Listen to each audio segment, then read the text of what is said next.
રાપુર તો ભરૂચના નેત્રંગ તાલુકાના હાથગુંડી ગામમાં કામચલાઉ અને નબળા નાળાથી સ્થાનિકો પરેશાન છે। અગાઉ ગ્રામજનો દ્વારા વીજ પોલ આડો કરીને ખાડી પરથી જીવના જોખમે અવરજવર કરવામાં આવતી હતી।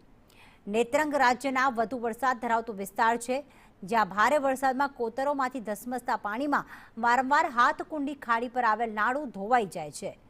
વરસાદની સાથે લોકો માથે પડકાર અને જીવનું જોખમ પણ વધે છે। હાથકુંડી અને આસપાસના વિસ્તારના 500 જેટલા લોકો અને શાળાના બાળકો આ નાળાનો અવરજવર માટે ઉપયોગ કરે છે। તો ચાલુ મહિનાના પહેલા સપ્તાહમાં ભારે વરસાદ બાદ દિવસ સુધી વીજ પોલ આડો મૂકી તેના સહારે અવરજવર કરવા લોકો મજબૂર બન્યા હતા। તંત્ર કામ ચલાઉ હલ કાઢે છે ત્યારે નાળા પરથી અવરજવર શક્ય બને છે, પણ વરસાદની સાથે સુવિધા તણાઈ જાય છે। વિકાસના દાવાઓ પોકળ સાબિત થયા છે।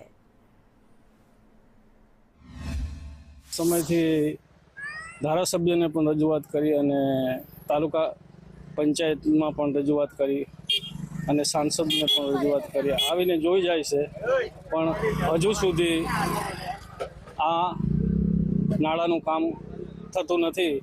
દુઃખદ બાબત છે કે નાના નાના છોકરાઓ નિશાળે જવા માટે કોઈ બીજો રસ્તો નથી, એટલે આ પુરાણ